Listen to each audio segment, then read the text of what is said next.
YouTube, what it do, man? This is Watch with Nate, and it's your boy Nate Just Dope, back with another video in JD Nation. What's down with it, man? Look, today's video, as y'all can see by the title, the truth about MTV's Pimp My Ride, man. Now look, if y'all came up in the early 2000s and y'all used to watch MTV, I can guarantee y'all used to watch Pimp My Ride, bro.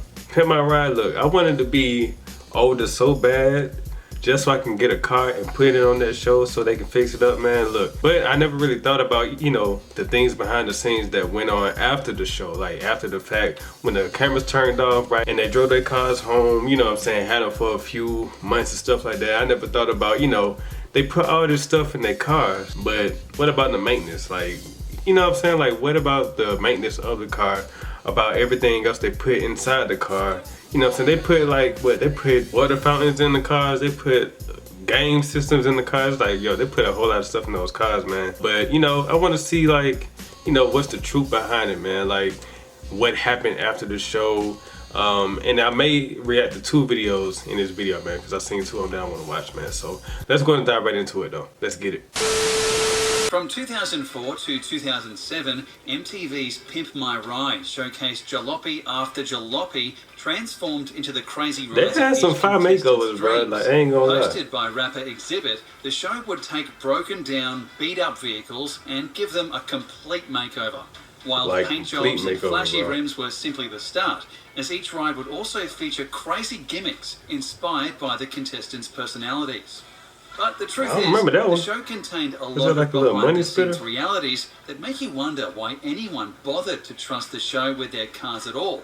Here's the surprising truth behind MTV's Pimp My Ride. Let's get it. In 2013, a man named Justin Derringer hosted a Reddit AMA devoted to his 2005 appearance on Pimp My Ride. There, he revealed that it actually took over 5 months for the show's mechanics to pimp his car. The show, meanwhile, made it seem like Justin's car was in the shop for only a few days. That's what I thought, bro. After all those months, it turned out that all the pimping was all, as Justin put it, Mickey Mouse cosmetics. The shop didn't touch any mechanical issues whatsoever, focusing entirely on making the car look good. In addition, Justin dropped a bombshell that during the 5 to 7 months a car was getting pimped, contestants were on their own. They had to provide and pay for their own alternative transportation. Wow. And since most people don't own 2 cars, that often meant rentals. Problem was, since many contestants were under the age of 25, renting a car was oftentimes difficult. It's too bad MTV didn't think to pimp their bus fare too. Far more truth about the show came out in 2015 during a Huffington Post interview with Justin and several other contestants. For one thing, almost the entire show was staged right from the get-go. Even the audition tapes were exaggerated or outright faked. One contestant, a 25-year-old woman named Brooke, was instructed by producers to say she was 22. Apparently, 25 is ancient in MTV years. They also wanted her to say she was a movie buff even though she wasn't, since they had a cinema-themed car in mind and wanted an excuse to make it. That's a given though. Like MTV, like all of their shows is like scripted. Like all these reality shows, even stuff like this is like scripted. So like me being young though, watching this, I would have never known. You know what I'm saying? But all of these other shows that's on MTV or that used to be on MTV, like Next, what else? What's them little dating shows like Taking My Daughter on a Date? Stuff like all those little shows on MTV, bro. Like me being young, I never thought about them being scripted, but now I seen like some old episodes of like Next and stuff like that. And bro, when I say they was terrible actors, bro, like terrible, bro. But let's go ahead and dive right back into it, though. Brooke also said the scene where Exhibit surprised her at her home was faked. For one thing, she had already been cast on the show and knew full well he was coming. For another, it wasn't her house. Other contestants said they had the same experience. MTV would rent out houses that fit their TV vision, place the contestants inside, and tell them to enter the door when Exhibit came and act like it was the biggest shock of their lives.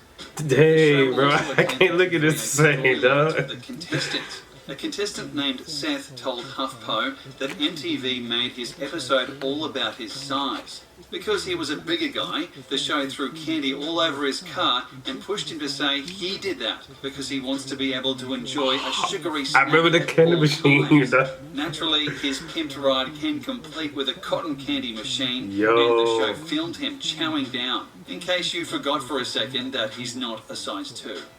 Another contestant named Jake told producers that his grandma sometimes smoked in his car, so they threw cigarette butts all over the floor and seats to make it seem like she chain smoked there all the time. In addition, the show wanted a storyline where Jake was lonely because his car was so terrible. Problem was, he had a girlfriend in real life. MTV told him to either not mention her or dump her outright. Hopefully, he chose the former. The great Jake fabrication continued as MTV decided his car simply wasn't crappy enough for TV, so they used aircraft paint remover to make it look like his bumper was falling off. We're surprised they didn't drop a piano on the car and crush the roof a tad too. Even his reaction to his pimped-out car was faked. MTV wanted their contestants to go wild with excitement, and apparently Jake didn't do that. So as he told HuffPo, a guy named Big Dane, who was in fact very big, gave him a 10-minute talking to that involved the encouraging statement, "We put a lot of work into this, we expect you to be a little more fucking enthusiastic." That sounds less like a helpful directorial note and more like a threatening mafia shakedown. But the accessories themselves weren't faked, right? Well, kind of. All those cool toys were real, but most weren't designed to last. A lot of them either stopped working or were simply removed soon after cameras stopped rolling. Seth, for example, mentioned that the TV screens installed in his car, and in virtually every other car on the show, busted after just a few viewings. Also, the shiny LED lights they installed in his seats got real hot real fast. They were so hot, in fact, he could never really use them. He also got DeLorean-style raising doors installed on his car, but the rear doors had to be removed before he actually drove the thing. The door's raising rod simply didn't allow room for seatbelts. And remember that cotton candy machine? Well, the show neglected to install a dome on the machine, meaning the cotton strands would fly everywhere whenever he tried to use it.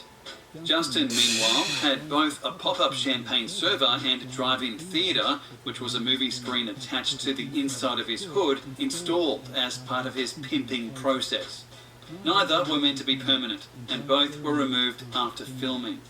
The show's produced. See, bro, that's what I was saying, bro. Like, some of that stuff, like, bro, does not, some of that stuff do not belong in the car, bro. Like, but like I said, me being young, I'm like, yo, they put a TV in there, they put a cotton candy machine in there. Like, yo, I used to think, like, yo, this is the greatest show, like, on earth, but I didn't know that it took, well, you know, it's gonna take months for your car to get redone like that. Like, I used to think, like, it was either, like, for, like, 3 days. Like, they were working on the car for, like, 3 days, but come to find out, it took over, like, some months to do it. Producer Larry Hodgeberg cited safety reasons for why many of the car's gimmicks were removed after filming. This was essentially confirmation that they pimped cars for the camera and not the driver, straight from the horse's mouth. The camera's first attitude also explains why they almost never touched a car's mechanical issues. Seth told HuffPo he had to buy a new engine just a month after his ride got pimped. He also said the extra pimp features weighed his car down because the show's mechanics didn't adjust the suspension to accommodate all the additional weight. It made Seth feel like he was in a boat and his car would bottom out every time he hit a bump. Jake, meanwhile, needed a new muffler, but the mechanics did nothing. Instead, they installed a fake exhaust pipe simply to make the car sound and look cooler. Since the car itself didn't run any better, Jake wound up selling it a month after exhibit and his team did their thing. That all said, while the show was fabricated at best, fake at worst, it apparently wasn't all that bad to be on it. Many contestants have fond memories of their time with the Pimp My Ride team, and many who had to sell or junk their rides still miss their flashy wheels. One contestant even claimed the show helped him come out of his shell. "I was really shy," he said, "but being on the show gave me some confidence, and it made me the person I am today. I'm the most outgoing person you've ever met." Fake premise or not, helping someone become a better person is a positive mark on Pimp My Ride's reputation.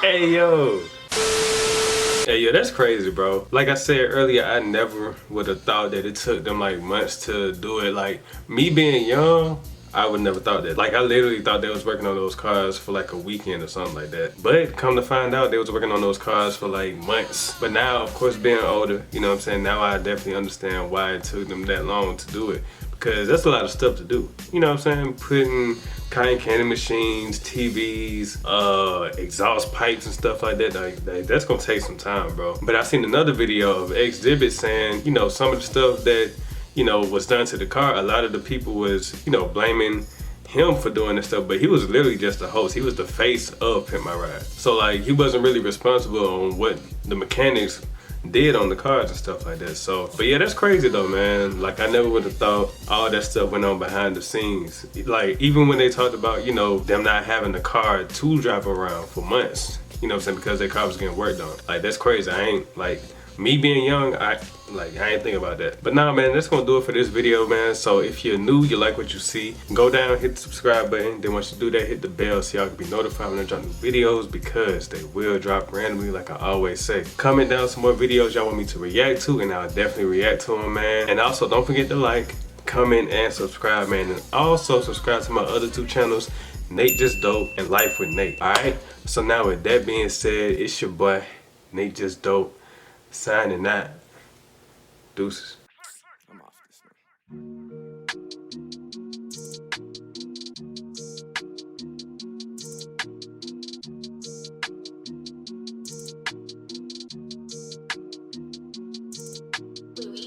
I couldn't get a bill paid. You couldn't buy the real thing. I was staying over your place.